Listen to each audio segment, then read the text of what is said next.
Мысыр елінде оқып жүргенде араб тілін үйретеді, марказ болып, кім өзін құрбан етеді, қиыншылық болмайды дейді шахидтерге.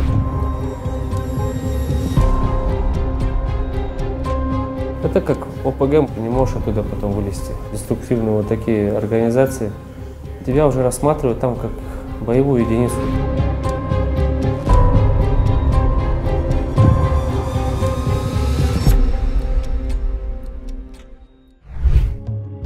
Әлемде халықаралық террорлық топтарға адам арбайтын нүктелер көп.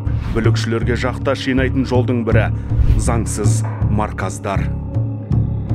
Кешегі уақытта расы керек біздің мүмкіндіктеріміз шектеулі болып қалды ғой. Сол кезде жастардың кейбіреуі сыртқа шетелге аса бастады. Біреуі Арабияға кетті, біреуі Пакистанға, біреуі Түркияға, біреуі Сирияға. Мұхаммед ибн Абдул-Ваххабты тыңдайды, соның бір тұтады мысалы. Бірақ өз арасында басы піспейді. Біреуі Матхалид, мысалы айтқан Рабиғ әл-Матхалидың барып дәрісін тыңдайды. Екіншісі такфирлік бағыттағы шейхтің дәрісін тыңдайды. Өз арасында қырылысатын себебі сол. Діни басқарманың жолдамасымен кеткен жоғалар, өз бетін шектендер. Ресми тіркеуші хужра марказдар мемлекет тарапынан бақыланбайды. Ондай орталықтарды қуатты күштер қаржыландырады. Адам арбайтын жойқын жүйесі бар. Нысанаға алған елді зерттеп, соған қарай айласын ұсынады. Білесіздер, 2012 жылы басталды араб көктемі дейтін. Қаншама қазақ балдар жихадқа кетіп қалды, қаншама отбасы зар жылап жатыр. Ата-аналар шықты, ана араб елдеріне соғыс болып жатыр, біздің балдарымыз қайтарып беріңдер дейді. Заңды болса ғана мемлекет көмек бере алады.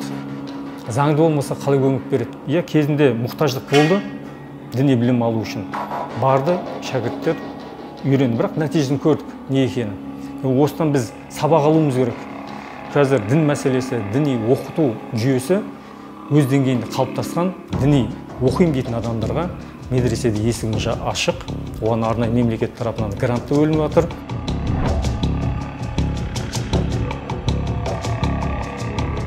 Діни негізі қалыптаспаған Ринатта Павелда кезінде діни білім алушы Мысырға аттанды.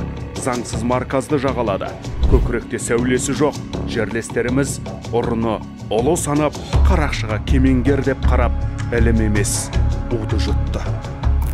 Туристический фильм арқылы шығып кеттім. Египет қаласында сол жақтан ілім аламын дәл Әлиасқарға түсетін ой болды жалпы. 2013 жылы заң өзгеріп, муфтияттан қағаз керек болды. Ол қағаз мен ала алмадым. Ешқайда қашқан жоқпын, марказымды оқып жүре бердім. Сол кезде басталды ой. Жалпы содан кейін қасымда көршілерім болды, видео көрсетіп жүр, жазықсыз өлтіріп жатыр деп.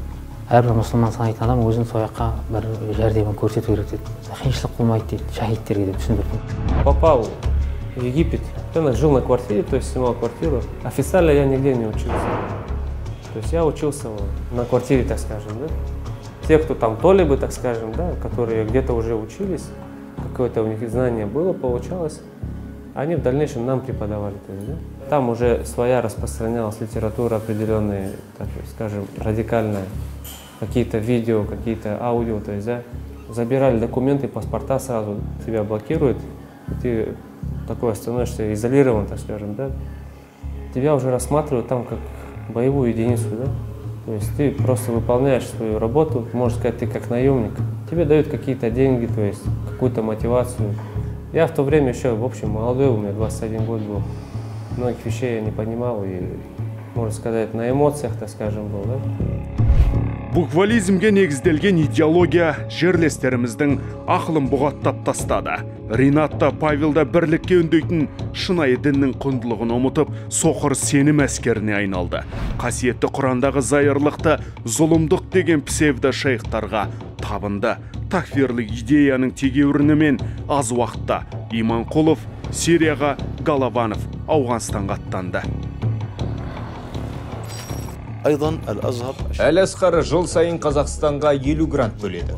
Діни басқарманың жолдамасымен келген студенттердің білімі жоғары. Нұр-Мүбәрәкте дәріс оқитын ұстаздарымыз да Қазақстанда діни білім алуға бар жағдай жасалған деп отыр. Демек, шетелге шығудың қажеті жоқ. Жастар тіл үйретеміз деген түрлі курстардың қауіпті екенін түсінуі керек. Өйткені бақылау жоқ. Мысыр үкіметі де Әлиасқарда заңсыз орталықтармен күресіп жатыр. Қазір сан азайған, бірақ толық жойылған жоқ. құндылықтарды бұрмалап, адамдарды қылмысқа итермелейді. Бұл үлкен адасушылық. Кейбір мұсылман қоғамында 58%-ға дейін, тіпті дамыған ислам мемлекеттеріндегі кей елдерде халықтың 20%-ы оқу жазуды білмейді. Ал Қазақстанда жалпыға орта білім алу міндетті. Сондықтан сауат деңгейіміз көпке қарағанда әлдеқайда жоғары.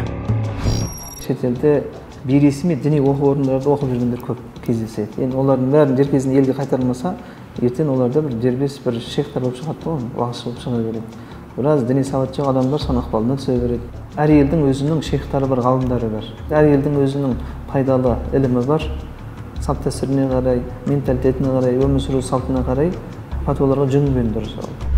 Діни білім алудың алғашқы бастауы мешіт. Ұстаз арқылы алынған ілімде жүйе болады.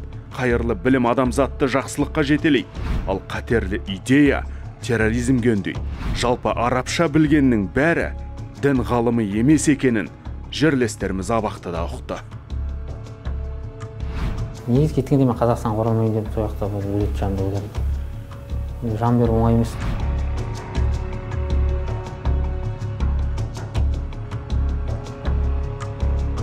Псевдосалафизм ағымы дәстүрге қарсы ата-ана мен баланың ортасын ажыратады.